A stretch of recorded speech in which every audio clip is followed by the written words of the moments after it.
오늘 하나님께서 주시는 말씀은 사도행전 9장 10절의 말씀입니다. 그때 다메섹에 아나니아라 하는 제자가 있더니 주께서 환상 중에 불러 이르시되 아나니아야 하시거늘 대답하되 주여 내가 여기 있나이다 하니. 아멘. 오늘 여러분에게 좀 특별한 분을 소개해드리고자 하는데요.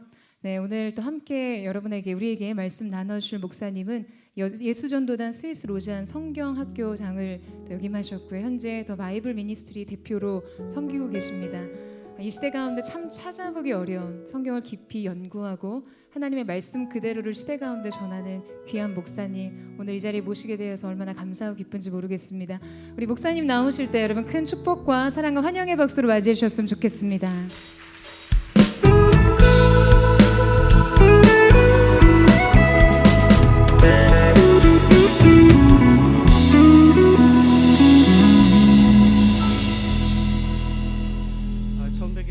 저는 더 바이블 미니스트리 섬기고 있는 이지웅 목사입니다. 먼저 좀 죄송합니다만 양해 말씀을 구해야 되는 거는 제가 코로나 확진돼 가지고요. 자가격리를 마치고 이제 완치 판정을 받았는데 제가 좀 이렇게 좀 안 좋은 곳이 있었어요. 그래서 아직 호흡이 좀 가파르고 그리고 이렇게 참을 수 없는 기침이 가끔씩 나와요. 그래서 죄송합니다만 제가 최대한 노력하겠지만 좀 양해를 부탁드리겠습니다. 예수님을 그리스도로 믿는 사람들을 부르는 여러 다양한 호칭들이 있어요. 그 중에 아마도 가장 일반적인 것은 그리스도인이겠죠. 그러니까 다른 사람들도 우리를 향해서 그리스도인이라고 부르고 우리도 우리 스스로를 소개할 때에 그리스도인이라고 말하죠. 그러니까 이게 그리스도인이란 말이 굉장히 일반적이죠. 그래서 우리가 오해하는 것은 뭐냐면은 성경에도 이 그리스도인이란 말이 많이 나올 거라 생각하죠. 그러나 그러지 않습니다. 신약성경 마태복음부터 요한계시록까지 27권 신약성경 전체에서 그리스도인이란 말은 3번밖에 나오지 않아요. 사도행전에 2번, 그리고 베드로 전서에 1번, 3번밖에 나오지 않는, 별로 이렇게 언급되지 않는, 강조되지 않는 호칭이 그리스도인이에요. 사실은 사도 바울 서신에서 성경 전체에서 더 많이 언급되는 것은 뭐냐면은 성도, 거룩한 사람들, 구별된 사람들이 아마 더 일반적일 것입니다.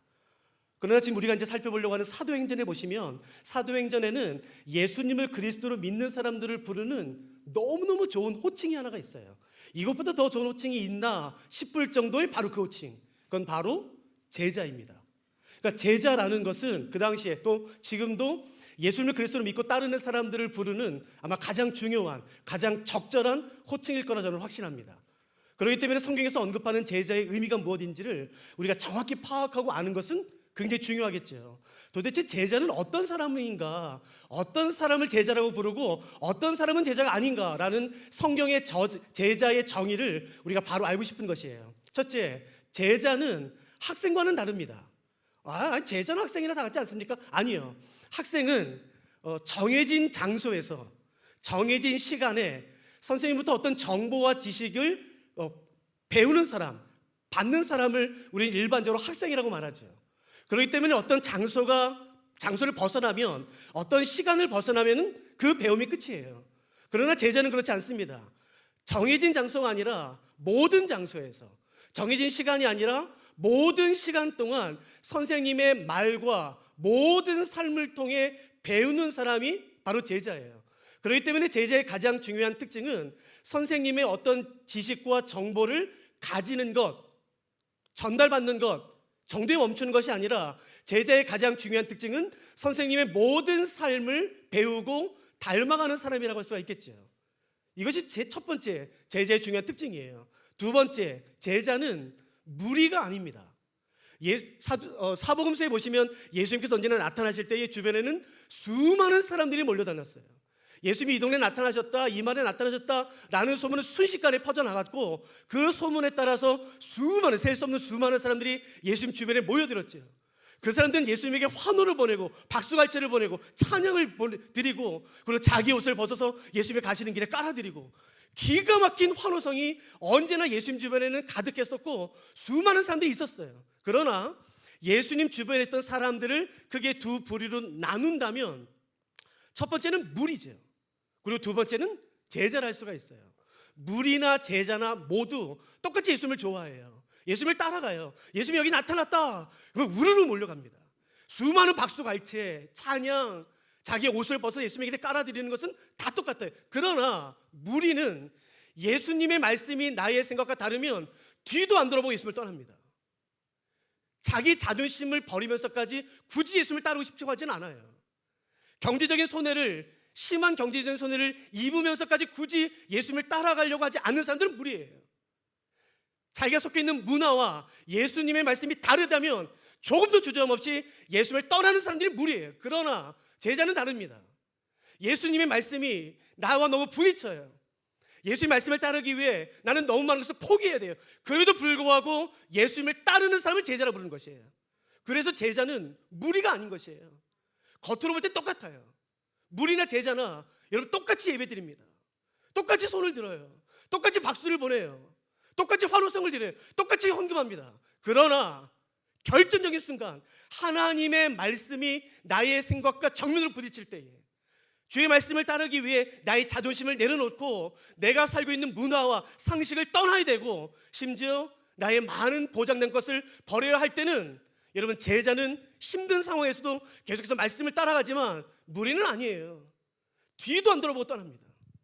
그렇기 때문에 제자, 성경에서 언급된 제자의 가장 중요한 특징을 언급해라. 그렇다면 이렇게 말할 수가 있겠죠. 모든 삶을 통해 예수님을 닮아가는 사람, 그리고 하나님의 말씀이 자기의 삶의 기준 되는 사람이에요. 문화가 아닙니다. 여러분 오늘날에는 교회에 얼마나 많은 유물론이 들어가 있는지 몰라요. 교회 계획을 외치는 수많은 사람들에게 속지 마세요. 그들의 손에는 단지 성경이 들려있을 뿐이에요. 그들이 말하는 것은 성경과 아무 상관없어요. 깜짝 놀랐어요. 저는 4년 전에 스위스에서 돌아와서 정말 많은 교회를 다닐 때에 교회 개혁이 많은 이슈였었어요. 너무 좋았어요. 그래, 너무 좋다. 근데 깜짝 놀라는 것은 뭐냐면은 단지 그들의 손에는 성경이 들려있을 뿐이지 그들의 주장은 전혀 성경적이지 않아요. 하나님의 말씀보다 상식이, 문화가, 세상의 가치관이 훨씬 중요한 것이에요. 보장된 미래, 재정, 돈 아니에요. 제자는 그런 사람들이 아닌 것이에요.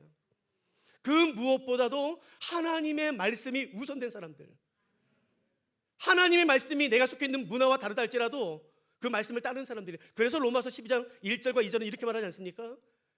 그러므로 내가 하나님의 모든 자비하심으로 너희를 권하노니 너희 몸을 하나님이 기뻐하시는 거룩한 산제사로 드리라. 이것이 너희 드릴 영적인, 그러니까 이것은 다르게 말하면 마땅한 이라고 번역할 수가 있겠죠. 너희의 마땅한 영적인 예배니라. 너희는 이 세대를 본받지 말고 오직 마음을 새롭게 함으로 변화를 받아 하나님의, 기억하세요? 선하시고 기뻐하시고 온전하신 뜻이 무엇인지 분별하도록 하라는 것이에요. 그게 제자의 가장 중요한 특징 가운데 하나겠지요. 성경에서 말하는 이 제자의 특징을 정말 잘 나타내고 있는 한 사람이 오늘 본문에 나와요. 그 사람은 사도행전 9장에 언급된 아나니아라는 사람입니다. 우리에게 뭐 그렇게 많이 알려져 있는 사람은 아니지만 그 비강조된 그 한 사람을 오늘 우리는 살펴보고 싶어요.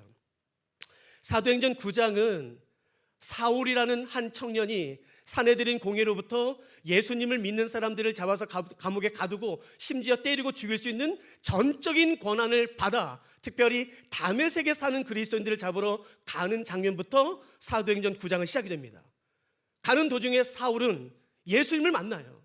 그리고 밝은 빛으로 말미암아 눈이 멉니다. 그리고 그 장면은 바뀌어서 예수님이 환상 가운데 다메섹에 있는 아나니아라는 사람에게 나타나세요. 그리고 아나니아에게 말씀하십니다. 아나니아야, 지금 직가라는 거리에 유다의 집이 있는데 그곳에 사울이 있다.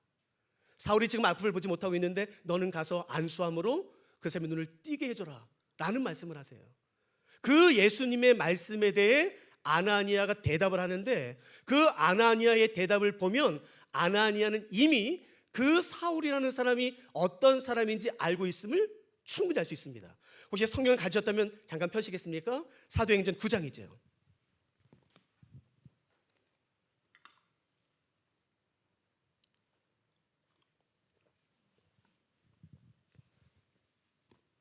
예수님의 말씀에 아나니아는 9장 13절, 14절에 이렇게 대답합니다. 제가 한번 읽어볼 테니까 한번 들어보시겠어요?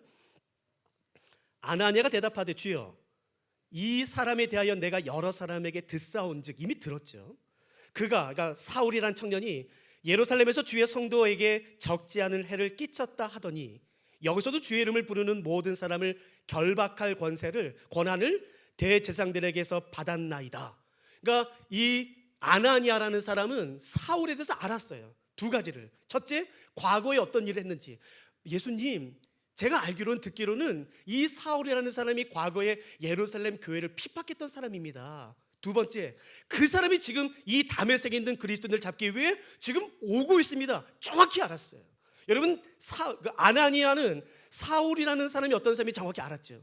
아나니아뿐만 아니라 다메섹에 있는 그리스도인들 대부분은 사울이 어떤 사람인지 알고 있어요. 왠 줄 아세요? 여러분, 다메섹의 그리스도인들이 굉장히 많았습니다. 이때. 그 이유는 얼마 전에 있었던 예루살렘 교회에 핍박이 있었는데 그때 스데반 사역자가 죽었죠. 그 어마어마한 핍박을 피해 예루살렘에서 다메섹으로 도망온 수많은 그리스도인들이 지금 다메섹에 있는 것이에요. 그러므로 다메섹의 그리스도인들은 그 중에 일부는 분명히 다메섹 출신이 있겠지만 대부분은요, 예루살렘에서 도망온 사람들이에요. 사울을 알아요. 사울이 예루살렘 길을 핍박했던 주범이니까. 아니, 스데반, 나의 사역자였던 스데반을 죽인 사람이 바로 사울이니까 다메섹에 있는 그리스도인들은 사울이 누군지는 다 알아. 그 사울이 지금 오고 있는 거예요. 여러분, 근데 예수의 말씀은 그 사람에 가서 눈을 띄워주라는 것이에요.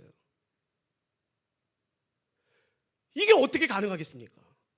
예수님의 그 아나니아를 향한 명령은 하나입니다. 그 다음 절 보세요. 15절 한번 보세요. 15절. 종이 성경을 가지고 계시고 펜을 가지신 분은 이 단어에 한번 동그라미 쳐보세요. 15절. 주께서 이르시되, 이 다음 말이에요. 가라라는 것이에요. 가라. 아나니아, 내가 안다. 내가 사울 어떤 사람인지 알아. 예수 그리스도의 아나니아에 대한 명령은 한마디입니다. 가라라는 것이에요. 여러분, 아나니아가 예수님의 이 말에 대해 얼마나 많은 할 말이 있었겠습니까? 얼마나 많은 질문이 있었겠습니까? 얼마나 많은 상처가 있었겠습니까? 예수님, 우리 상처는 모릅니까? 우리의 두려움은요, 얼마나 많은 할 말이 있었겠습니까? 그러나 그 예수님의 명령에 대한 아나니아의 반응은 하나예요. 17절 보세요. 펜 있으면 한번 동그라미 쳐보세요. 반응은 하나입니다. 17절. 아나니아가 떠나예요. 여러분, 가라와 떠나 사이에 어떤 말도 없습니다. 어떤 질문도 없어요. 어떤 갈등도 없어요. 어떤 상처도 없어요. 어떤 불평, 어떤 분노, 어떤 것도 없어요. 가라, 떠나. 여러분, 이것보다 더 중요한 제자의 삶은 없는 것이에요. 여러분, 왜 아나니아에게 예수님에게 할 말이 없었겠습니까? 사울이 누군지 다 아는데, 그리고 그 사람이 여기에 왜 왔는지 아는데 왜 할 말이 없었겠습니까? 그럼에도 불구하고 아나니아의 예수 그리스도에 대한 반응은 하나예요. 가라, 떠나겠습니다라는 거지. 예수님의 말씀에 따라 아나니아가 가요. 여러분, 상황을 바꿔볼까요? 사울, 갑입니다. 갑. 산헤드린 공회원, 나는 새도 떨어뜨리는 권세를 가지고 있어요. 산헤드린. 기록된 문헌에 의하면 산헤드린 공회에 잡혀가면 자기가 하지 않은 일도 붑니다. 그 기세, 그 두려움, 그 위압감, 상상을 초월하는 거죠. 그 권세를 받은 사람이 사울이에요. 누구도 사울을 막을 수는 없어요. 사울은 두려워하지 않습니다. 그가 갑이니까. 갑자기 밝은 빛 때문에 눈이 멀었어요. 알지 못하는 사람이 자기 두 팔을 잡고 어디로 데려갑니다. 앉혀요. 내가 지금 어디에 와 있는지 몰라요. 앞이 안 보여요. 내가 의지할 수 있는 것은 오직 귀입니다. 귀가 더 예민해져요. 수많은 사람이 내 앞에 왔다 갔다 그래요. 이 사람이 나를 해야 할 사람인지 도와줄 사람인지 확신이 안 섭니다. 많은 말들이 오가요. 얼마나 귀를 기울였겠어요. 나를 지금 죽일 건가? 이 사람들이 혹시 다메섹 그리스도인들이면 어떻게 하나? 내가 여기 오는 거 안 할 텐데 나를 가만 놔둘까? 그 수많은 두려움. 근데 갑자기 문이 펄컥 열려요. 그리고 한 사람이 숨을 거치게 몰았어요. 이 사람이 나를 해하러 왔는지 도우러 왔는지는 아무도 몰라요. 근데 그 거친 숨을 내쉬는 한 사람이 내 앞에 다가와요. 점점 숨이 거칠어져요. 그게 더 커져요. 내 앞에 섭니다. 누군지 몰라요. 그 사람의 손에 나를 해야 할 칼이 들려 있는지, 나를 도와줄 무엇이 들려 있는지는 아무도 몰라요. 근데 그 사람이 내 앞에 서는 것이에요. 얼마나 두려웠겠습니까? 얼마나 귀를 쫑긋 세우고 그 사람이 하는 말을 들었겠습니까? 여러분 상상해 보세요. 그때 만일에 그 아나니아가 사울에게 이렇게 말했더라면요. 야야, 네가 사울이가 우리 스데반 형님 죽인, 그러면 끝나는 거예요. 얼마나 두렵겠습니까? 여러분 그때 아나니아가 예수님의 명령에 즉시 순종함으로 사울에게 가서 했던 첫 마디가 뭔지 아세요? 같이 볼까요? 17절이에요. 아나니아가 떠나 그 집에 들어가서 그에게 안수하여 이르되, 이단 말이죠, 형제 사울아라는 거지.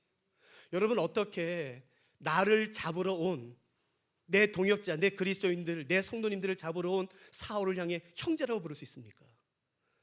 어떻게 예루살렘 교회를 풍비박산 낸 그 나쁜 놈을 향해서 형제라고 부를 수 있습니까? 어떻게 스데반을 그렇게 처참하게 돌로 쳐서 죽인 그 자식을 어떻게 형제라고 부를 수 있습니까? 아나니아가 사울을 향해 형제 사울아 라고 부른 이유는 오직 하나예요. 이유가 뭔가요? 예수님 말씀 때문이에요. 예수님 말씀 때문에 그렇게 한 것이에요. 여러분 잘 보세요. 우리를 잡으러 오려고 하는 사울이라는 사람이 지금 눈이 멀어 직가라는 거리에 있는 유다 집에 있다라는 것은 고급 정보입니다. 어쩌면 다메섹 그리스도인들에게 이것은요, 하늘이 주신 기회일지 몰라요. 이야, 역시 하나님 살아계셔. 역시 조용히 죽이자. 어쩌면 이것은 진짜 고급 정보에다가 하나님이 우리에게 주신 기회인지 몰라요. 여러분 아까도 말씀드렸지만 다메섹에는 그리스도인이 많았다고 말씀드렸어요. 이런 생각 안 해보셨어요? 이런 질문 안 해보셨어요? 왜 다메섹에는 그리스도인들이 그렇게 많은데 예수님은 하필 아나니아에게 나타나셨을까? 다른 그리스도인에 나타나지 않으시고 왜 아나니아에게 나타나셨을까? 왜일까요? 예수님은 아세요. 예수님의 가라라는 명령에 사람들이 어떻게 반응할지 예수님은 아세요. 가라라는 명령에 즉시 떠나갈 사람은 그 수많은 그리스도인들 가운데 아나니아밖에 없다는 것을 예수님이 아세요. 그러니까 여러분 이렇게 말씀하시면 안 돼요. 예수님 왜 저 사람입니까? 왜 나에게는 말씀하지 않으십니까? 왜 나에게는 환상을 주지 않으십니까? 왜 나에게는 능력을 주지 않으십니까? 왜 나에게는 말씀을 깨달은 은혜를 주지 않으십니까? 왜 저 사람입니까? 왜 저 사람입니까? 여러분 그렇게 말씀하지 마세요. 왜냐하면 하나님인 그의 은혜가 우리에게 주어졌을 때에 우리가 어떻게 반응할지 예수님은 다 아세요. 절대 속일 수 없습니다. 내가 수많은 말로, 수많은 감동적인 말로 사람들 앞에서 간증할 수 있지만 아니요, 하나님은 절대 속지 않으세요. 하나님의 은혜가 주어졌을 때에, 하나님의 말씀이 주어졌을 때에 내가 어떻게 반응할지 하나님이 정확히 아세요. 누가 하나님의 말씀이 내 삶 가운데 임했을 때 내 생각과 다르다 할지라도, 아니 여러분 이때 얼마나 많은 다메섹에 있는 그리스도인들이 예수님을 가르치려고 했겠습니까? 예수님 틀렸습니다. 예수님 지금 실수하시는 겁니다. 지금은 하늘이 주신 기회입니다. 이거 완전히 죽여버려서 불씨를 없애야 됩니다. 사울이란 이놈은 우리 다메섹뿐만 아니라 여기서 일을 마치면 반드시 안디옥도 갈 겁니다. 사마리아도 갈 겁니다. 갈릴리도 갈 겁니다. 그러니까 지금 죽여버려야 됩니다. 예수님을 가르치려고 했던 사람이 얼마나 많았겠습니까? 예수님에게는 예수님을 가르치는 사람이 필요한 것이 아닌 것이에요. 예수님이 필요한 것은 예수님의 말씀에 이해가 되지 않는다 할지라도, 나의 상식과 다르다 할지라도 즉시 아멘하며 순종할 바로 그 사람이 필요한 것이에요. 그래서 오늘 본문인 10절에서 성경은 아나니아를 이렇게 소개하는 것이에요. 다시 원래 본문을 가볼까요? 성경은 아나니아를 이렇게 소개합니다. 그때에 다메섹에 아나니아라는 제자가 있더니. 만일 하나님이 오늘 성경을 다시 쓰신다면 이렇게 쓰시면 얼마나 좋을까? 그때에 포드교회에 예수 그리스도의 제자가 있더니 그 사람의 이름은 이거였더라. 여러분 학벌이 중요하지 않아요. 내 통장의 잔고가 중요하지 않아요.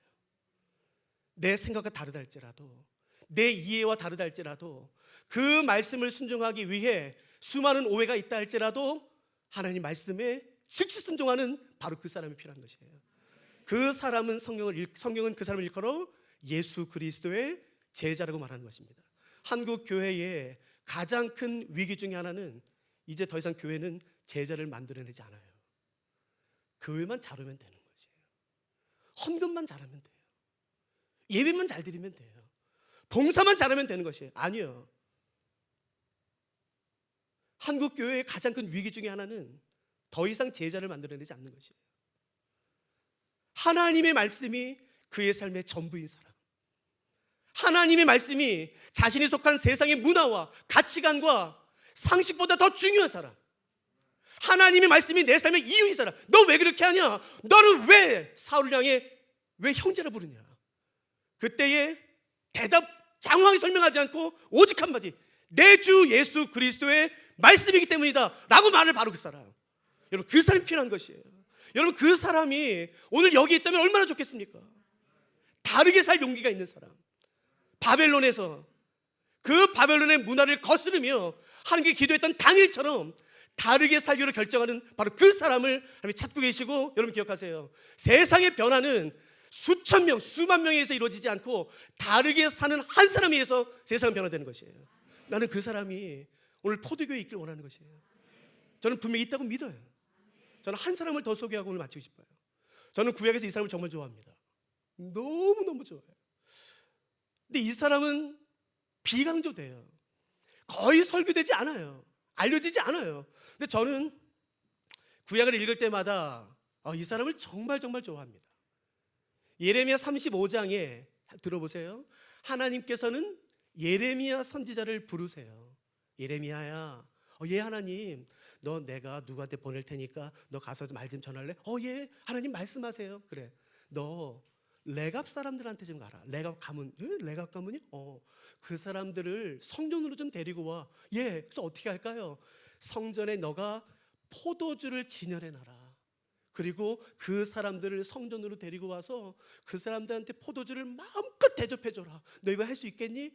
예레미야 대답해, 예 하나님, 제가 그렇게 할게요. 그래서 예레미야 선지자는, 우리가 잘 아는 바로 그 예레미야 선지자는 성전에 포도주를 진열해 놓고, 값비싼 포도주를 진열해 놓고 얼른 가서 레갑 사람들을 성전으로 데리고 들어와요.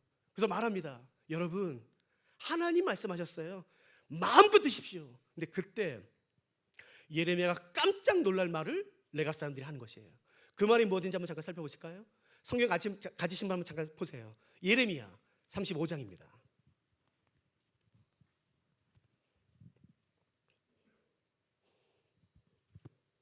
예레미야 35장. 제가 1절과 2절을 먼저 읽어드릴 테니까 한번 보세요. 상황을 보세요. 예레미야 35장 1절과 2절. 유다의 요시야 왕의 아들 여호야김 때에 여호와께로부터 말씀이 예레미야에게 임하여 이르시되, 너는 레갑 사람들의 집에 가서 그들에게 말하고 그들을 여호와의 집 한 방으로 데려다가 포도주를 마시게 하라. 그죠? 제 말이 맞죠? 그래서 예레미야가 그렇게 해요. 그래서 5절 보세요. 그러니까 예레미야예요. 내가 레갑 사람들의 후손들 앞에 포도주가 가득한 종지와 술잔을 놓고 마시라 권하매. 6절. 그들이 이르되 우리는 포도주를 마시지 아니하겠노라. 그래서 예레미야도 아마 놀랐던 것 같아요. 본문의 정황을 보면은 예레미야도 몰랐던 것 같아요. 레갑 사람들이 포도주를 안 먹는다는 사실을.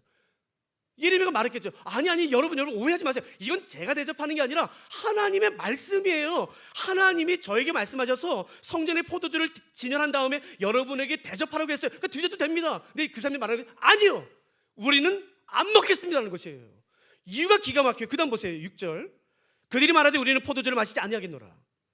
레갑의 아들 우리 선조 요나답이 우리에게 명령하여 이르기를, 너희와 너희 자손은 영원히 포도주를 마시지 말라라고 말했습니다. 그러니까 우리는 안 마시겠습니다. 여러분, 요나답이 누군지 아세요? 예레미야를 기준으로 약 200년 전 남유다의 북이스라엘의 5번째 왕조를 열었던 예후 때 사람이에요. 즉 예레미야를 기준으로 약 200년 전 사람이에요. 200년 전에 요나답이라는 어떤 한 사람이 자기의 자손들에게 명령했어요. 너희 내 후손들은 지금부터 영원토록 포도주를 마시지 마라. 그걸 지켰다는 것이에요. 무려 200년 동안. 여러분, 그래서 제가 이 본문을 발견한 다음에 창세부터 요한계시록까지 수십 번 읽었어요. 도대체 이유가 뭘까? 여기에 관련된 모든 논문들은 웬만한 건 다 찾아봤습니다. 빠지지 않고. 어디에도 이유가 없어요. 어떤 논문에도 이유가 없습니다. 성경 어떤 본문에도 요나답이라는 사람이 자신의 후손에게 왜 포도주를 마시지 말라라고 명했는지 이유가 없어요. 그러므로 이 레갑 사람들은 영문도 모른 채 무려 200년 동안 이 말을 지켜온 것이에요. 이유도 모른 채. 이유라도 알면 좋겠어요. 묻지 않을까요? 야야, 너 저 포도주 마시지 마. 아빠, 예 알겠습니다. 근데 왜요? 몰라. 에? 그래도 할아버지 아나? 할아버지. 아빠가 저한테 포도주 마시지 말래요. 그래, 아빠가 말했니? 예. 근데 왜요? 그건 몰라. 에? 이유도 모른 채. 이런 바보들이 어디 있어요? 이런 이유도 영문도 모른 채 무려 200년 동안 이 말을 지켜요. 잘 보세요. 이제부터 잘 보세요. 이 사건이 예레미야 35장에 있어요. 35장. 그 앞과 뒤, 즉 34장과 36장에 무슨 내용이 있는지 아세요? 34장 보세요. 레갑 사람들 사건 바로 앞에 이 사건이 있습니다. 34장 8절. 제가 읽어볼게요. 잘 보세요. 시드기야 왕이, 남유다 왕이죠. 시드기야 왕이 예루살렘에 있는 모든 백성과 한 가지로 하나님 앞에서 계약을 맺고, 이것은 언약을 맺었다는 것이에요. 자유를 선포한 후에 여호와께로부터 말씀이 예레미야에게 임하니라. 그 계획은 사람마다 각기 히브리 남녀 노비를 놓아 자유롭게 하는 것이에요. 여러분, 희년 아시죠? 희년이 되면 모든 노예들은 자유롭게 되는 것이에요. 그런데 그 희년, 50년마다 지켜지는 희년은 거의 지켜지지 않았습니다. 근데 그때 이때 지켜져요. 시드기야가 이게 하나님 말씀이었구나. 노예를 자유롭게 해줘야 되는구나. 50년마다. 아이고, 우리가 못했어. 자, 이제 내가 하는 거 언약을 맺었으니 이제 이번에 모든 노예들은 자유롭게 될지라. 그래서 자유롭게 해줬어요. 여러분, 얼마나 좋았을까요? 하나님도 얼마나 기뻤을까요? 희년이 이제 드디어 지켜지는 거잖아요. 아니요. 11절 보세요. 후에 그들의 뜻이 변하여 자유를 주었던 노비를 끌어다가 다시 복종시킵니다. 노비를 풀어줬더니 너무 경제적인 손해가 커요. 그러면서까지 주의 말씀을 지킬 필요는 없거든요. 맞죠? 그렇게까지 하면서 하나님의 말씀을 지킬 이유가 어디 있어요? 너무 경제적인 손해가 심하지 않습니까? 그렇게까지 하면서 누가 하나님의 말씀을 지킵니까? 그래서 여러분, 하나님의 말씀, 분명한 말씀을 다 뒤집어 엎어요. 바로 며칠 지났어. 이게 34장이에요. 그러면 레갑 자손 바로 그 다음 36장에는 어떤 내용인지 한번 보시겠습니까? 36장 1절 보세요. 따라하고 계시죠? 36장. 유다의 요시야 왕의 아들 여호야김 제4년에 여호와께로부터 예레미야에게 말씀이 임하니라. 하나님 말씀이 임했어요. 이르시되 너는 두루마리 채를 가져다가 내가 내게 말하던 날, 곧 요시야의 날부터 오늘까지 이스라엘과 유다와 모든 나라에 대하여 내가 내게 일러준 모든 말을 거기에 기록하라. 그래서 4절. 이에 예레미야가 네리야의 아들 바룩을 부르매 바룩이 예레미야가 불러주는 대로 여호와께서 그에게 이르신 모든 말씀을 두루마리 책에 기록합니다. 이게 드디어 예레미야서가 기록되는 그 유명한 장면이에요. 그래서 하나님께서 예레미야에게 말씀하셨던 모든 말씀을 다 적습니다. 그리고 그 기록된 말씀을 한 사람이 가지고 나가서 많은 사람들 앞에서 읽어요. 이것이 하나님께서 우리에게 주시는 말씀입니다 라고 읽어요. 근데 이게 왕에게 소식이 들려집니다. 그래서 왕이 어떻게 하는지 보시겠습니까? 20절. 그들이 두루마리를 서기관 엘리사마의 방에 두고 뜰에 들어가 왕께 나아가서 이 모든 말을 왕의 귀에 아뢰니 왕이 여후디를 보내어 두루마리를 가져오게. 그러니까 왕도 맞죠. 야, 하나님 말씀이 드디어 기록됐어? 나도 좀 보자. 그래서 그 말씀을, 기록된 말씀을 가져오게 해요. 두루마리를 가져오게 하매 여후디가 서기관 엘리사마의 방에서 가져다가 왕과 왕의 곁에 선 모든 고관의 귀에 낭독하니. 그러니까 성경이 기록되자마자 처음으로 예레미야서를 읽는 이 감격, 얼마나 좋았을까요? 22절. 그때는 9째 달이라. 왕이 겨울 궁전에 앉았고 그 앞에는 불피운 화로가 있다. 복선 같지 않아요? 좀 약간 찝찝해요. 모닥불이면 좀 낭만인데 좀 약간 찝찝해요. 23절. 여호디가 서너 쪽을 낭독하면 왕이 면도칼로 그것을 연하여 베어 화로 불에 던져서 두루마리를 모두 태웁니다. 기가 막히지 않습니까? 레갑 족속의 이야기를 중심으로 하나님의 말씀이 내게 경제적인 손실을 가져다 주면 그거 뒤집어 엎습니다. 하나님의 말씀이 내 귀에 거스리면 그딴 거 필요 없어요. 다 찢어서 불태웁니다. 그 두 내용 사이에 들어간 게 레갑 사람들 이야기예요. 혹시 레갑 사람들이 어느 지파 사람인지 아세요? 이스라엘 12지파 가운데? 아닙니다. 겐 족속입니다. 겐 족속. 겐 족속은 모세의 장인 이드로가 속한 족속이고, 더 나아가서 창세기 이하면 겐 족속은 가나안 족속 중에 하나입니다. 즉 유대인들이 개돼지 취급하는 이방 민족이에요.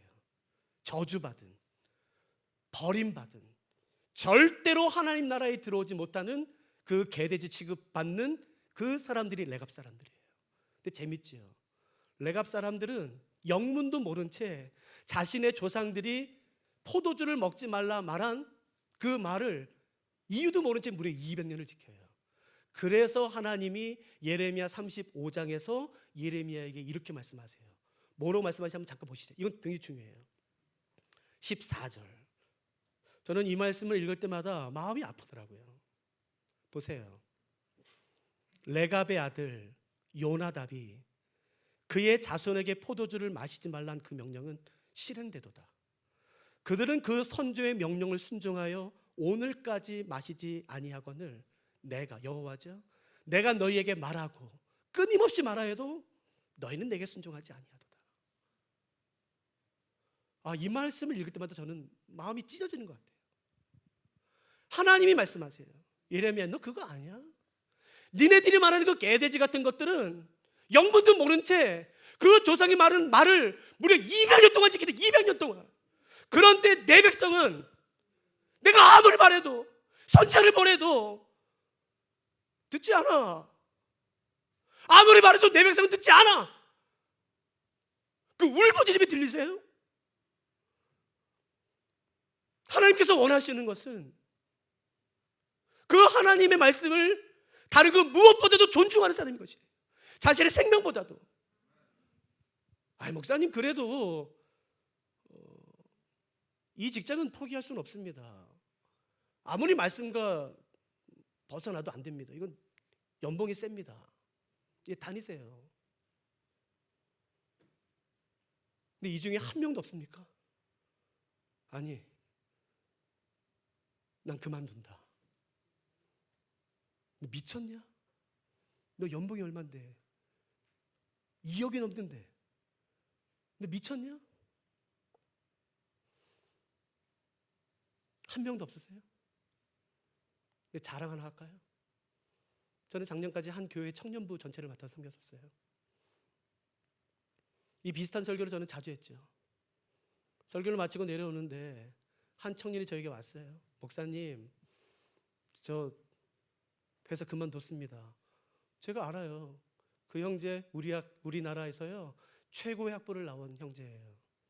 우리가 이름 대면 할 만한 대기업의 이사로, 젊은 나이에, 굉장히 젊은 나이에 이사로 된, 실력 끝내주는, 연봉이 2억이 넘어요. 너 왜 그만둬? 너 그거 그렇게 좋은 회사 들어가기 얼마나 어려운데 거길 그만둬. 목사님, 제가 진짜 갈등이 많았었어요. 제가 이사로 계약을 맺을 때 원치 않는 곳에 사람들 데리고 가야 됩니다. 아시죠? 근데 목사님, 내가 이제 2번 다시 그 짓 하고 싶진 않습니다. 야, 그렇다고 그걸 그만둬? 예. 내가 그만뒀습니다. 제가 그 다음 주에 사람 이름 말하지 않고 그 이야기를 설교 시간에 했어요. 근데 설교를 마치자마자 한 형제가 쪼르르 달려오더라고요. 목사님, 왜? 제 얘기 들으셨어요? 그러더라고요. 아니, 그거 얘기야. 목사님, 저도 지난주에 그만뒀어요. 똑같은 이유 때문에. 여러분 웃겠지만 전 울었어요. 고맙다 얘들아. 내가 너희들 목사라는 게 너무 자랑스럽다. 내 1% 너희 위해서 기도하마. 돈이 말씀보다 중요합니까? 먹고 살아야 되니까? 아니요. 그렇게 하셔도 돼요. 하나님, 나는 내 생명보다 주의 말씀을 지키는 게 더 중요합니다. 나는 주의 말씀을 내 생명의 대가를 치르면서까지도 존중해드리고 싶습니다 라는 사람이 혹시 한 명도 없겠어요? 단 한 명도? 하나님이 레갑 사람들 좋았나 보죠. 35장 19절 보세요. 그러므로 만군의 여호와 이스라엘 하나님께서 이와 같이 말씀하시니라. 레갑의 아들 요나답에게서 내 앞에 설 사람이 영원히 끊어지지 아니하리라. 이거는 여러분, 이건 안 됩니다. 왜냐하면 내 앞에 설 사람이라는 것은 제사장, 레위인에 대한 완곡한 표현이에요. 이거는 레위인, 제사장을 의미하는 성전의 성전. 여러분, 이스라엘 사람이라 할지라도 성전에서 모든 사람이 섬길 수는 없죠. 12지파 가운데 오직 레위 지파만. 근데 여러분, 레갑 사람은요, 가나안 사람이라니까요. 이방 사람이요, 개돼지 취급받는 하나님의 절대 들어올 수 없는 그 더러운 저주받은 민족 아닙니까? 근데 어떻게 이딴 사람들이 하나님 앞에 설 수 있습니까? 예, 하나님께서 약속하세요. 그래서 유대인 가운데 랍비 유다라는 굉장히 유명한 랍비가 있어요. 그 사람이 이것을 역추적했습니다. 그런데 이 말씀이 있고 몇백 년 뒤에 레위인들이 레갑의 딸들과 결혼합니다.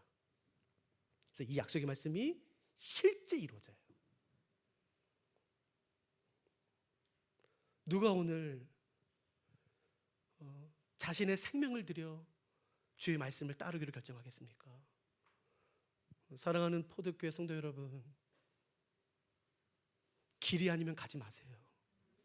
제발 길이 아니면 가지 마세요. 아무리 그 길 끝에 많은 돈이 주어지고 명예, 다른 사람보다 더 빠른 승진, 그게 약속되고 보장되고 더 많은 명예, 인기, 여러분, 길이 아니면 가면 안 돼요. 길이 아니면 절대 가면 안 돼요. 목사로서 줄 수 있는 선물은 이거밖에 없어요. 길을 가십시오. 사람들은 말해요. 세상의 길은 넓고 예수님의 길은 좁대요. 거짓말입니다. 예수님의 길 좁지 않아요. 넓습니다. 왠 줄 아세요? 우리에게 필요한 것은 길이 아니에요. 예수님의 발자국이면 충분한 것이에요. 누가 오늘 그런 기도 드리고 싶으세요?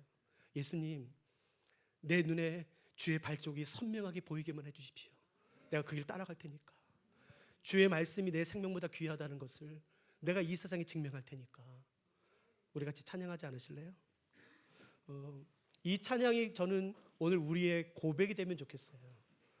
우리의 기도가 되면 좋겠어요. 우리 같이 이 찬양하고 같이 기도하고 싶습니다.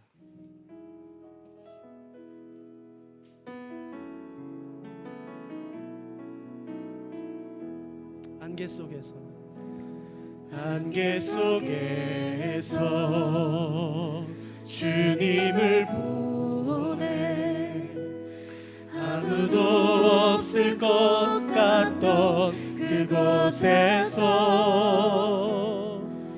손 내미셔서 나를 붙드네 길 잃고 쓰러져 가던 그곳에서 주 말씀하시네 내 손 잡으라고 내가 곧 길이요 진리 생명이니 나 그 길을 보내 주 예비하시고 다른 길로 돌아서지 않으리 예수의 길 그 좁은 길 나는 건네 주 손 잡고 그 무엇도 두렵지 않네 주님 주신 약속 내게 있으니 세상의 길 그 험한 길 승리 안에 성령으로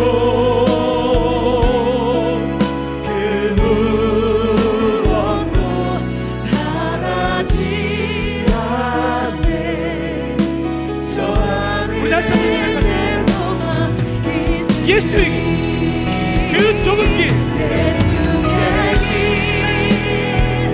그 좁은 길 나는 건네 주 손잡고 그 무엇도 두렵지 않네. 주님 주신 약속 주님 주신 약속 내게 있으니. 아멘. 세상의 길, 그 험한 길, 승리하네 성령으로 그 무엇도 바라지 않네. 저 하늘에 내 우리 처음부터 다시 한 번만 찬양하십니다. 안개 속에서 안개 속에서 주님을 보내 주님을 보내 아무도 없을 것 같아. 아무도 없을 것 같아 그곳에서 손 내미셔서 손 내미셔 나를 붙들어 나를 붙들어 길 잃고 쓰러져 가다 길 잃고 바로 그곳에서. 아멘. 그곳에서 주 말씀하시네. 주 말씀하시네 내 손잡으라 내 손잡으라고 말씀하시네.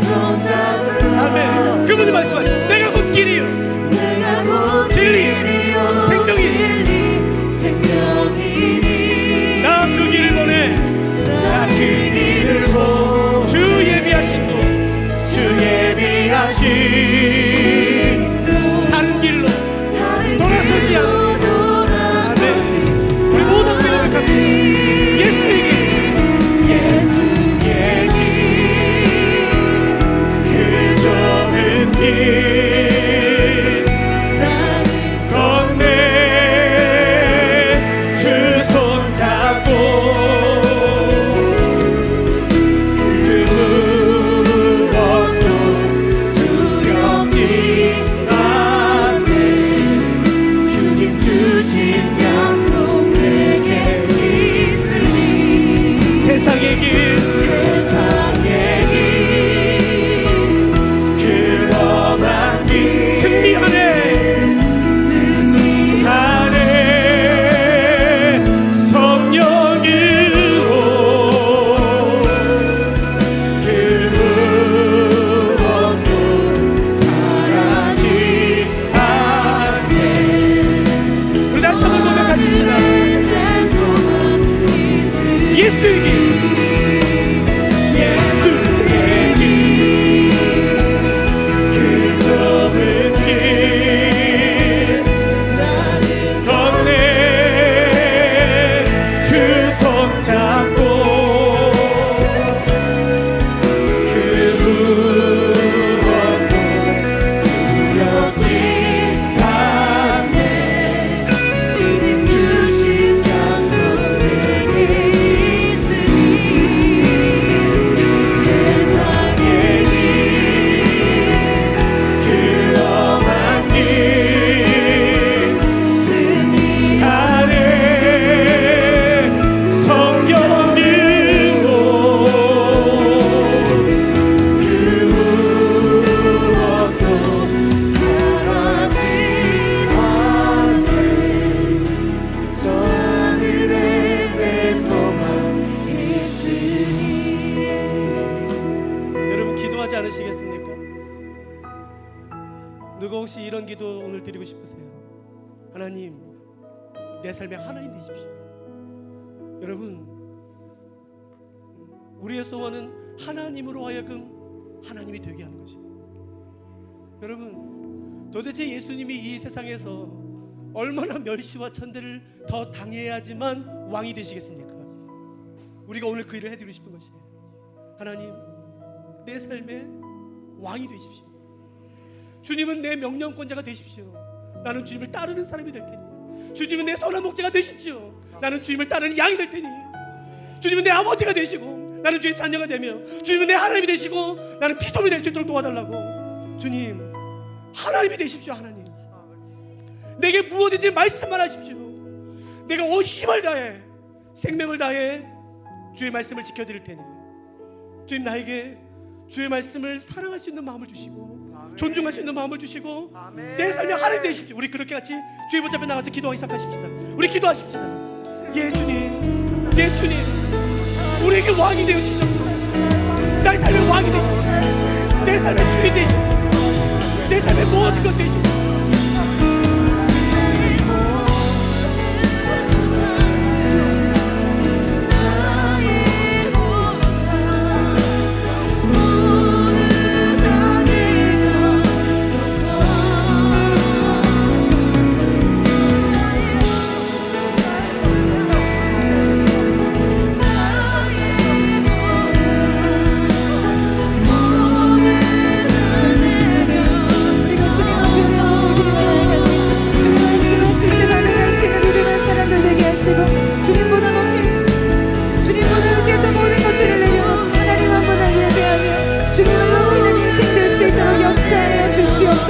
말씀하실 때 순종할 수 있는 믿음의 사람들 될 수 있기를 원하오니 주님 역사하여 주시옵소서. 세일을 행하여 주시옵소서. 각 사람의 마음속에 우리 기쁜 하나님의 말씀 온전히 순종하고 그 믿음으로 반응하지 못했던 모든 것들 주님 얘기하며 주 앞에 나아가기를 원하오니 주님 역사하여 주시옵소서. 사랑하는 여러분, 오늘 목사님의 말씀을 통해서 하나님께서 거울처럼 우리의 인생 가운데 보여주시는 것은요, 우리의 삶 속에 하나님의 말씀의 권위가 얼마나 무너져 있는지, 내가 그 말씀의 믿음으로 아멘하는 영역을 살펴보면 그 말씀이 내게 주신 은혜와 축복의 영역에 국한되어 있지는 않은지, 사랑하는 주님, 말씀하신 그대로 순종할 수 있는 믿음이 우리 가운데 있게 하여 주시옵소서. 나의 유익과 이익과 내가 추구하는 것과 반대될 때 헌신짝처럼 말씀을 버릴 수 있는 아버지 하나님, 그런 자들이 아니라 오늘 이 시대 레갑 족속과 같이 하나님이 말씀하시며 그 말씀대로 순종할 수 있는 믿음이 오늘 우리 가운데 있게 하여 주시옵소서. 우리의 인생에 대한 하나님의 말씀의 권위가 회복되어지는 시간이 될 수 있도록 주님 역사하여 주시옵소서. 이 시대와 세대 속의 땅에 떨어진 하나님의 말씀의 권위가 다시금 그 말씀을 경외하는 자들로부터 다시금 이 시대 가운데 회복될 수 있도록 주님 역사하여 주시옵소서. 사랑하는 주님, 우리가 겸손하게 그 말씀 앞에 우리의 삶을 세우기를 원합니다. 나의 뜻이 아닌 주님의 뜻을 따라 우리의 삶의 걸음이 옮겨지기를 원하오니 주님 말씀하여 주십시오. 주의 종이 듣겠나이다. 들은 대로 순종하는 걸음으로 주 앞에 서기를 원하오니 주님 우리와 함께하여 주십시오. 주님 말씀하시며 내가 나가리라. 주님 뜻이 아니면 내가 멈춰서리라.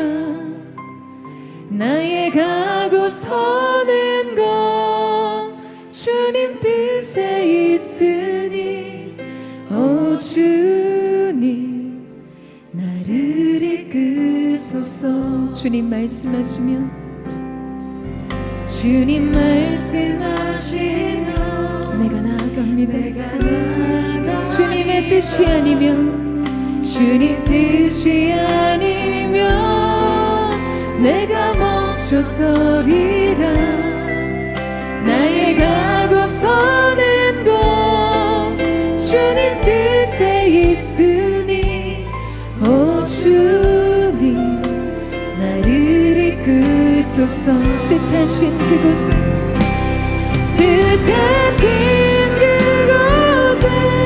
나 있기 원합니다. 이끄시는 대로 순종하며 살리니 연약한 내 영혼 통하여 일하소서. 주님 나라와 그 뜻을 위하여 오 주님 나를 이끌. 우리 다시 한번 믿음으로 고백합니다. 주님 말씀하시며 주님 말씀하시며 내가 나아가리라. 주님 뜻이 아니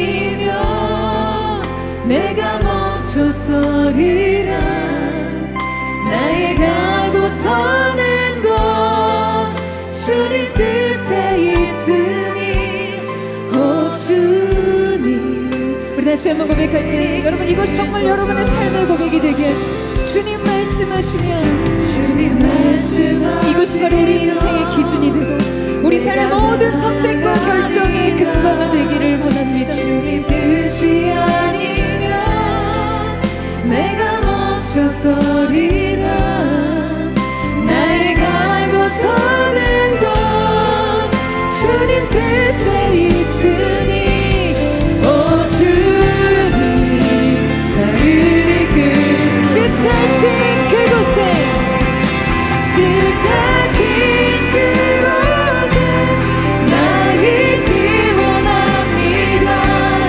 이끄시는 나로 순종하며 살리니 연약한 내 영혼 통하여 일어서서 주님 나라와 그 뜻을 위하여 뜻하신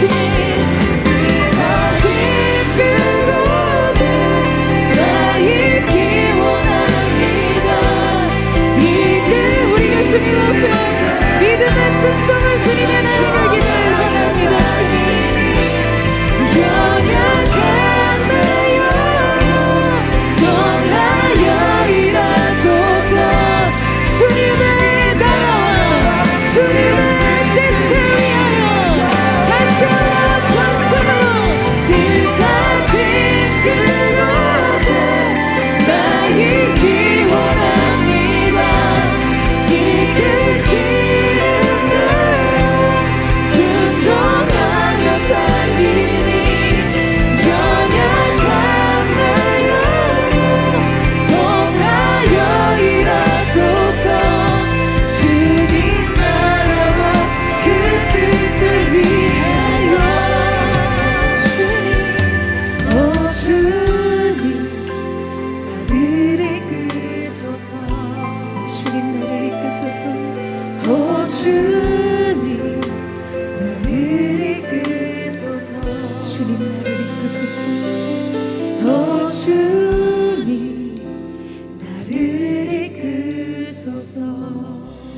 사랑하는 여러분, 오늘 여러분의 인생의 모든 선택과 결정의 근거가 하나님의 말씀에 있게 되기를 주님의 이름으로 축원합니다. 여러분 우리가 할 수 있는지 할 수 없는지, 그것이 가능한 것인지 가능하지 않은지, 그것이 합리적인지 현실적인 것인지에 대한 여부가 아니라 하나님께서 우리 가운데 말씀하셨는가, 주님의 음성이 있었는가, 주님의 약속이 있었는가가 우리의 모든 선택과 행동의 기준과 근거가 되기를 주님의 이름으로 축원합니다. 여러분 이러한 삶을 원하세요? 하나님의 말씀하신 그대로 순종하는 삶을 살기를 원하십니까? 여러분 그렇다면 우리의 인생 속에요 하나님의 말씀의 권위가 회복되어야 합니다. 여러분 이 말씀의 권위가 어떻게 회복되는 줄 아세요? 우리의 영혼이 본 것이 있어야 돼요. 여러분 우리가 왜 세상 욕심, 세상 성공, 우리의 육신의 배를 채우는 일, 그 많은 재정과 사람들이 나를 어떻게 보는지에 이목에 안목의 정욕에 우리가 사로잡히나요? 본 것이 그것뿐이기 때문이에요. 세상 영광이 주는 혜택을 본 것, 그것이 전부된 삶을 살았기 때문입니다. 사랑하는 여러분, 믿음과 순종이 가능한 삶은요 진짜 영적인 세계에 어떠한 것이 있는지, 진정 이 만물과 세계를 통치하시고 다스리시는 유일한 주인과 왕이 누군지를 아는 것에서 시작합니다. 하나님이 하나님 되심, 주님이 진정 왕 되심을 보고 경험해야만 그 왕 되신 주님의 입술로부터 선포되어지는 말씀이 우리의 삶에 여러분 권위를 갖게 되는 거예요. 이사야 6장 말씀에 보면 우시야 왕이 죽던 해에 내가 본주 주께서 높이 들린 보좌에 앉으셨는데 그의 옷자락은 성전에 가득하였고 스랍들이 모시고 섰는데 각기 6 날개가 있어 그 둘로는 자기 발을 가리고 그 둘로는 날며 서로 불러 이르되 거룩하다 거룩하다 거룩하다 만군의 여호와여 그의 영광이 온 땅에 충만하도다라고 노래합니다. 여러분 우시야 왕은요 이스라엘 역사 중에 가장 긴 통치 기간 속에 가장 많은 군사적 경제적 부강함을 갖췄던 사람이었습니다. 이스라엘 백성들은 우시아 왕을 통해서 그들의 안위가 지켜지고 그들의 인생의 평안과 그들의 인생의 먹을거리가 제공된다고 생각했어요. 그런데 그 우시아가 죽자 눈을 들어보니 이 땅을 통치하는 진정한 왕, 우리의 인생 속에 진정한 평안과 안위를 가져두는 진정한 왕이 누구신지에 대한 영적인 눈이 열려지게 됩니다. 거룩하다 만군의 여호와여, 그 영광이 온 땅에 충만하도다. 보좌에 앉으신 하나님, 왕 되신 그분이 열방의 통치자가 되시며 진정 우리의 인생 가운데 평안을 주실 수 있는, 우리의 인생 가운데 안위를 주시는 유일한 한 분이라는 사실을 확인해야지만 여러분 인생이 변하는 것이에요. 그때 하나님께서 우리의 삶 가운데 말씀하시며 우리의 삶은 순종할 수 있게 되는 것입니다. 여러분, 육적인 차원에서 오늘 그저 하나님 앞에 말씀대로 순종하겠다고 아버지 하나님 앞에 우리가 고백한다면 다시금 희년을 하나님 말씀이 우리의 인생의 혜택을 걷어가는 것 같아 보일 때, 하나님의 말씀에 순종할 때 우리의 인생에 너무 많은 손해가 주어질 때 우리는 그 말씀을 지켜낼 힘이 없어요. 사랑하는 여러분, 오늘 이 시간 우리 하나님 앞에 간구하며 기도하며 예배합시다. 주님, 하늘을 열어주십시오. 우리의 영혼의 눈을 열어주십시오. 우리의 인생이 본 것이 세상 영광이 아니라 하늘의 영광이 되게 해주십시오. 주님이 진정 이 시대와 세대 가운데 왕이 되심을, 진정 우리 주님이 하나님 되심을 우리가 목도하게 하여 주십시오. 그래서 우리가 본 바대로 행할 수 있는 믿음, 우리가 본 바대로 우리의 삶을 헌신하고 들은 바대로 순종할 수 있는 믿음이 우리 가운데 있게 하여 주시옵소서. 주님, 우리가 여기 있사오니 우리의 영혼을 열어 주를 보게 하여 주시옵소서. 주의 영광의 보좌를 보게 하여 주시옵소서. 우리 전심으로 그 은혜를 구하며 주여 세 번 부르짖고 합심하여 동성으로 기도하겠습니다. 주여, 주여, 주여. 주님, 눈을 열어주십시오. 이 땅에 매여있는 우리의 시선의 눈을 열어 영원한 세계, 영원한 왕, 진정한 신의 통치자, 만물의 주관자가 되신 분이 하나님이심을 선포하게 하여 주시옵소서. 하늘의 영광, 그 하늘의 영광의 본자들로 이 땅을 살아가는 자들, 그 하늘의 주인, 온 땅의 주인 되신 하나님께서 말씀하셨기에 순종할 수밖에 없는 영혼의 주의 말씀의 권위가 우리의 인생 가운데 먹게 하여 주옵소서. 말씀하신 말 없이 이루지 아니하시는 아버지 하나님, 주님께서 주신 말씀의 약속들이 남김없이 이 시대가 아버지 하나님 우리의 인류 역사 속에 이루어진 것처럼 우리가 그 영광의 주님을 바라보며 주께서 이루신 일을 소망하게 됩니다. 하나님의 사람들아, 영광의 보좌를 바라볼지어다. 진정한 왕의 통치를 선포할지어다. 하늘 영광, 하늘 영광, 거룩한 보좌, 주의 보좌, 주를 찬양하냐, 주를 찬양하냐, 찬양해. 내가 주 앞에 엎드려 경배하니, 내가 주 앞에 엎드려 경배 드릴 때 주께서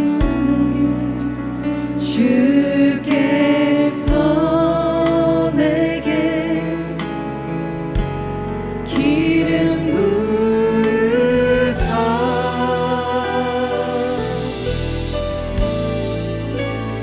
하늘 영광, 거룩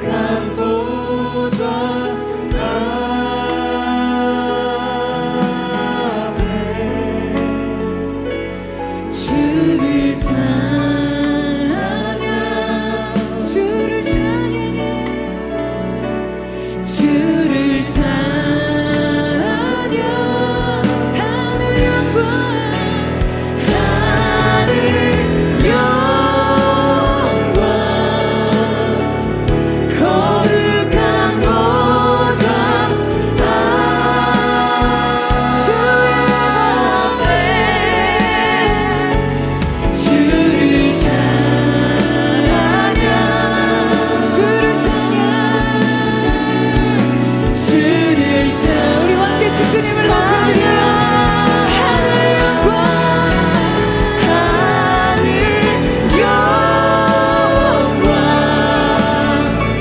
거룩한 보좌 주 앞에 주를 찬양 주를 찬양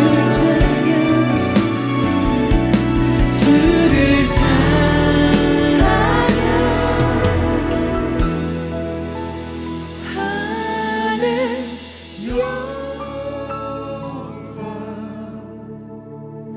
거룩한 보좌 앞에 주를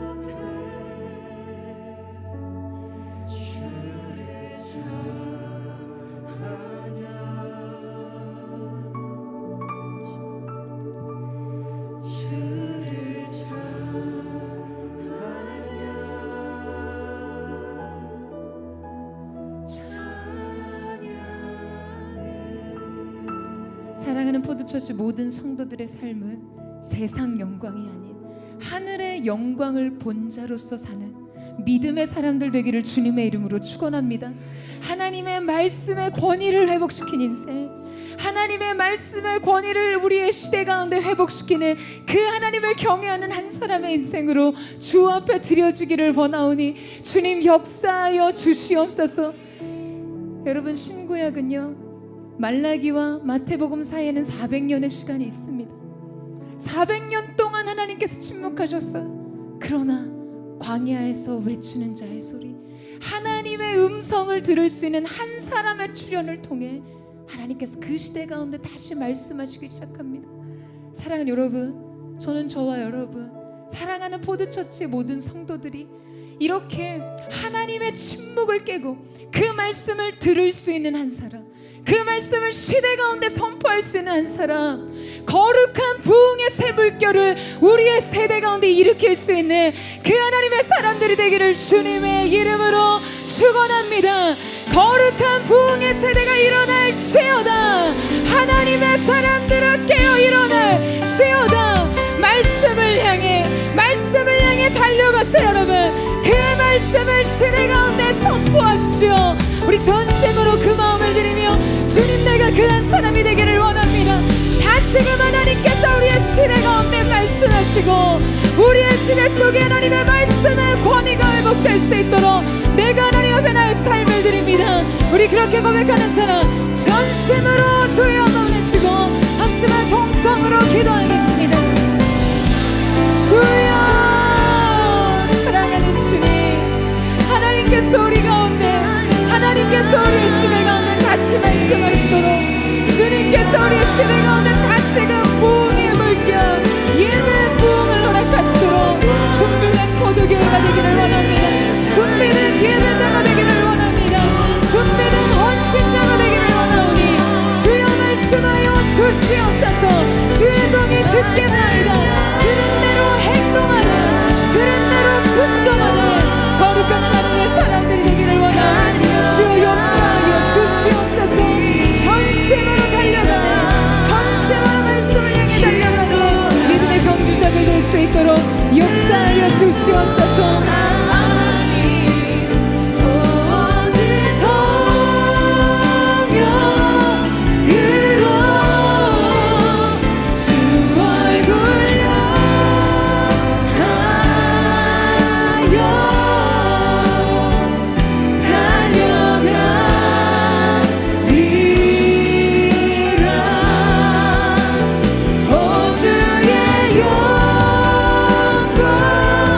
하늘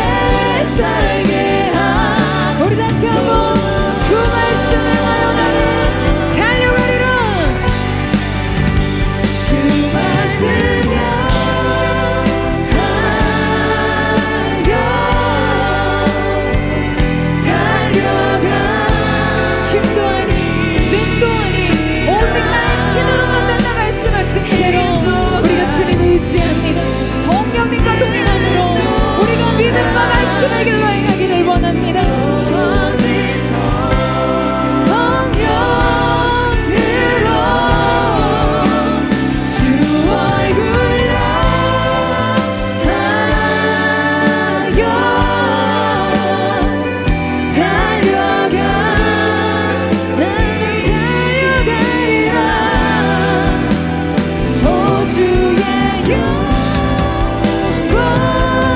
안에 살게 하소서.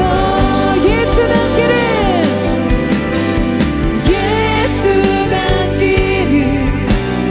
예수 보기를 예수만 높이길 내가 원하네.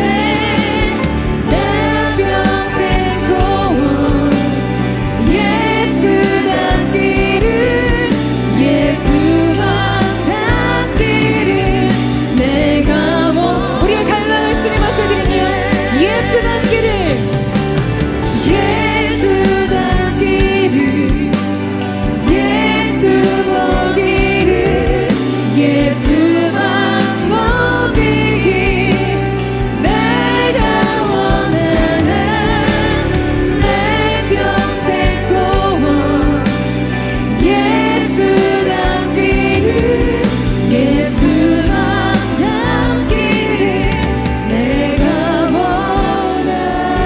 원하네. 사랑하는 주님, 말씀 그대로 살아나는 인생. 그래서 우리의 삶 가운데 말씀의 본체 되신 예수 그리스도를 닮아가는 인생, 예수의 흔적이 우리 안에 새겨진 인생 살기를 원합니다. 사랑하는 주님, 세상 영광이 아닌 하늘의 영광, 진정한 진짜 왕이 누구이신지를 아는 인생으로부터 주님 우리 가운데 말씀하신 말씀의 권위가 회복되고 하나님을 경외하는 한 사람을 통해 시대를 회복시키시는 그 하나님의 놀라우신 역사, 영적인 갱신이 이 시대와 세대 가운데 포도처치와 포도처치 성도들을 통해 일어나는 거룩한 은혜가 있게 하여 주시옵소서. 순종을 드립니다. 믿음을 드립니다. 주님 동행하여 주시고 흔들리고 망설이고 아버지 안에 의심이 들 때마다 그 영광의 보좌를 다시 주목하여 바라보는 믿음의 사람 될 수 있도록 주님 역사하여 주시옵소서. 그렇게 우리를 통해 우리의 세대를 구원하시고 날마다 우리의 삶을 이끄실 주님의 이름을 찬양하며 감사드리며 살아계신 예수님의 이름으로 기도드립니다. 아멘.